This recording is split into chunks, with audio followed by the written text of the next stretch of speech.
Bonjour mesdames et messieurs, bienvenue dans cette nouvelle année, toujours placée sous le signe du cinéma hollywoodien de la grande époque, bien sûr, vous le savez, on est sur On se fait une toile. Alors, il est temps pour moi de vous renouveler mes vœux pour cette nouvelle année. Je vous souhaite de découvrir du bon cinéma, récent ou plus ancien. J'ai choisi, pour commencer cette année, un film au titre évocateur, poétique, qui nous laisse imaginer une belle balade. Donc on se retrouve tout de suite après le générique pour évoquer Le Dernier Rivage.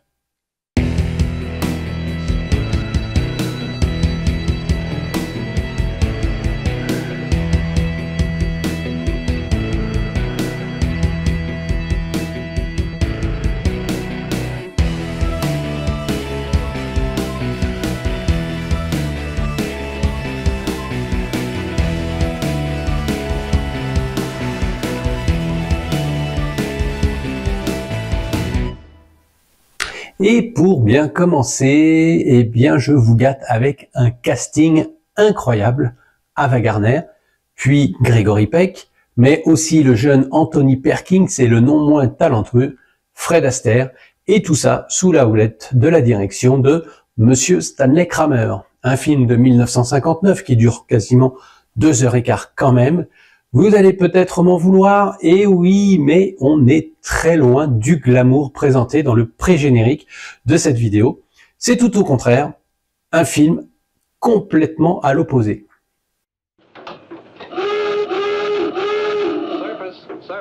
Surface. Low main ballast. Low main ballast forward. Dock 4 or 5 feet, sir. Secure the air. Open main induction. Main induction open, sir.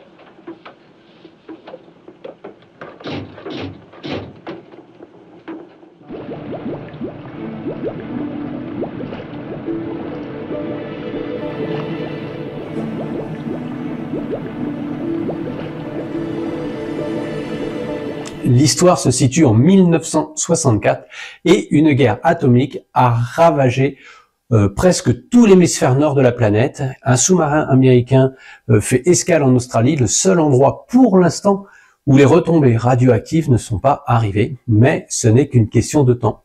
Donc vous l'avez compris, j'aurais pu choisir un film un peu plus gai pour démarrer cette année, mais non, j'en fais qu'à ma tête.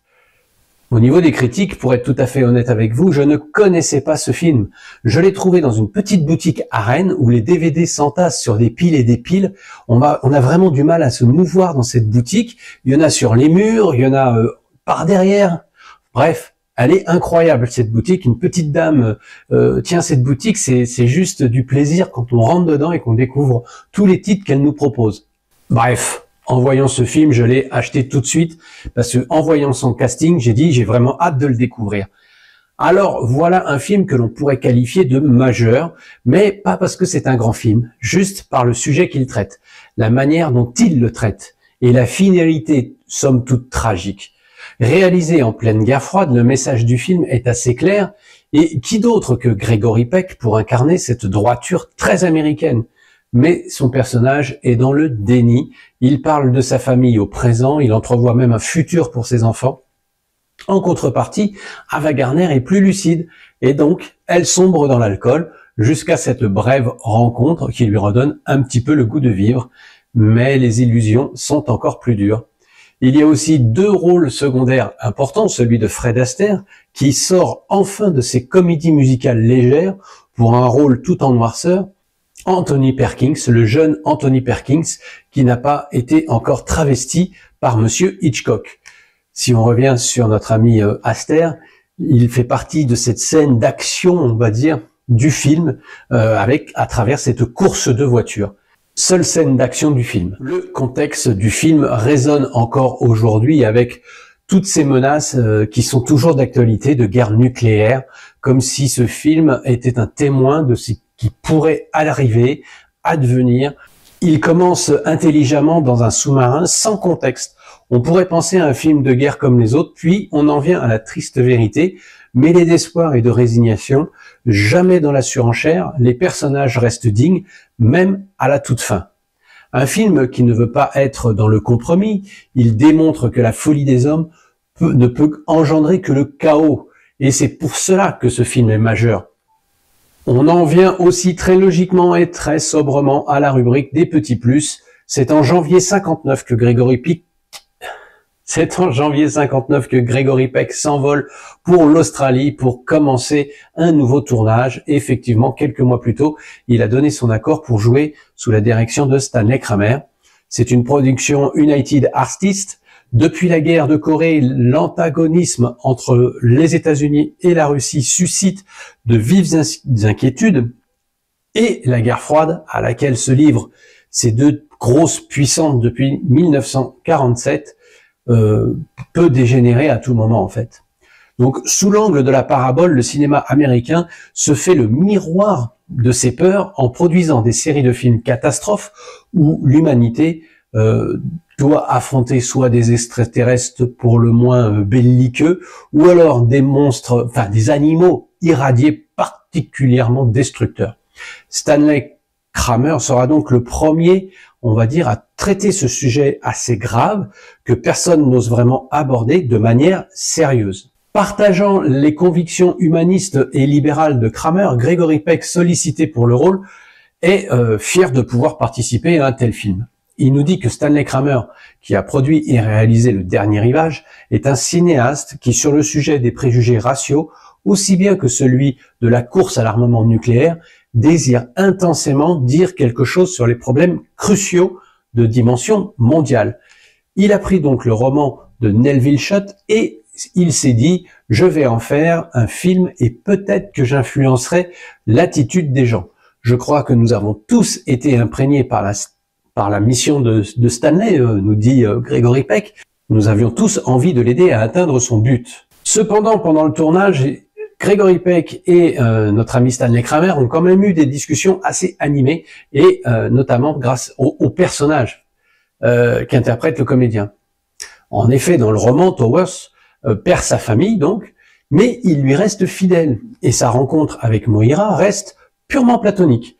Le réalisateur a estimé que le public n'accepterait sûrement pas l'idée qu'un homme puisse résister à Ava Gardner. Donc Gregory Peck, il n'a pas eu gain de cause sur ce coup-là. Mesurant l'impact que son film pourrait avoir sur le public et sur les consciences, Stanley Kramer manœuvre de telle sorte que la première du Dernier Rivage ait lieu dans 17 capitales du monde, dont Moscou, où le cinéaste accompagné de Peck et de son épouse se rendent en décembre 59. Le film a un bon accueil en Russie. Par contre, aux premières aux États-Unis, à Washington, à New York, eh bien le film reçoit un accueil nettement moins enthousiaste, et la classe politique, plus précisément le Parti républicain, alors en place, le trouve trop défaitiste. La presse n'est guère plus enthousiaste, donc Stanley Kramer... Flash! Motion picture history is made as Stanley Kramer's production of On the Beach opens all over the world in unprecedented 6-continent premieres and meets with unprecedented success as critics everywhere hail it as a motion picture milestone. Moscow, applause for Gregory Peck, who flies to Moscow for the premiere, and TASS News Agency calls the picture a great success. Stanley Kramer, lui, a essayé de ménager son public. Effectivement, pour éviter de trop le heurter, il fait preuve de retenue dans sa façon d'envisager l'holocauste nucléaire. La mort des habitants est symbolisée par leur absence à l'écran. On ne voit pas un seul corps dans les rues. Le Dernier Rivage sera un échec lors de sa sortie en France en 1960. Le film reçoit un accueil aussi très mitigé. Et le résultat du box-office a été un petit peu en berne, avec une perte de 700 000 $ selon les registres du studio. On peut aussi mentionner que le ministère américain de la Défense et de la Marine américaine ont refusé de coopérer à la production de ce film, y compris avec l'accès sur un sous-marin à propulsion nucléaire. Cela a donc obligé la production du film à utiliser des sous-marins diesel électriques non nucléaires de la Royal Navy, sachant qu'elles ont aussi mis à disposition un porte-avions pour les extérieurs du film. En ce qui concerne Ava Gardner, en tant qu'actrice indépendante, c'est son premier film, après avoir terminé son contrat de 20 ans avec la MGM, où elle travaillait pour un salaire hebdomadaire, et elle ne bénéficiait pas financièrement en tout cas, d'un prêt à d'autres studios. Enfin, elle était libre de choisir ses rôles et de négocier son salaire. Le tournage n'a pas été de tout repos pour elle d'ailleurs, puisque ses fans étaient très très présents.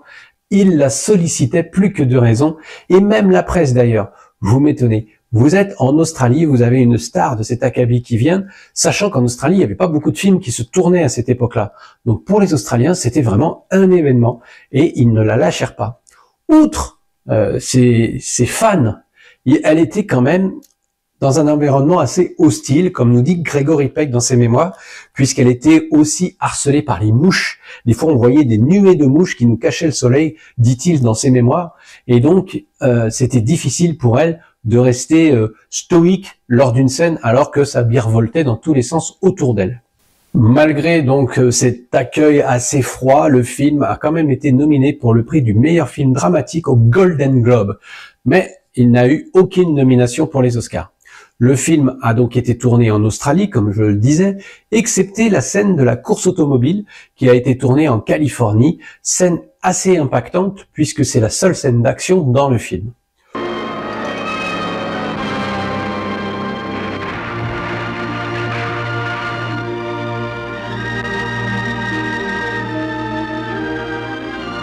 Pour en terminer avec ces petits plus, il y a une croyance sur le fait que ce film a eu un impact sur le président John Fitzgerald Kennedy pendant la crise des missiles de Cuba. Les membres de l'état-major de ce président et même certains membres de son cabinet l'avaient exhorté à lancer une frappe préventive contre l'Union soviétique juste pour en finir une bonne fois pour toutes. Très moyen comme raisonnement. Lui-même vétéran de la Seconde Guerre mondiale, il a résisté, conscient des conséquences mondiales. Il avait lu le roman de Delville Schott et quand il était enfant, et il a eu un passage vers la fin alors que tous les gens mouraient. Et donc, dans le livre, il disait que les lapins résistaient davantage à l'empoisonnement aux radiations. Ça l'avait marqué. Alors, peut-on croire vraiment cette anecdote? Peut-on croire qu'un livre ou qu'un film ait réussi à nous éviter un désastre? Pourquoi pas après tout? Pour conclure, de par sa longueur et la lenteur de son propos, vous l'aurez compris, les grandes causes ne font pas forcément les grands films. Et même si le film est un peu long, il atteint quand même son but, celui de nous émouvoir et de nous faire réfléchir surtout. Film relativement oublié dans la carrière de Gregory Peck et de Ava Gardner, qui ici a toujours son charme d'antan, même si on voit que les années ont passé. Voilà. Alors, désolé, j'ai pas choisi un film très joyeux pour commencer cette année, mais c'était un film assez rare qu'il fallait quand même que l'on puisse voir sur On se fait une toile. J'espère que je vous ai donné envie de le voir, que vous avez appris 2-3 petites choses, que j'ai attisé votre curiosité par rapport à ce film. Et puis, il est en Blu-ray, donc vous pouvez vous le procurer assez facilement, pour pas très cher en plus. Donc voilà. Dites-moi dans vos commentaires si vous voulez voir ce film, si vous le connaissez, ce que vous pensez de ce couple mythique de Gregory Peck et Ava Gardner. Et je vous dis moi à très bientôt pour une nouvelle vidéo sur On se fait une toile. Ciao, ciao, portez-vous bien.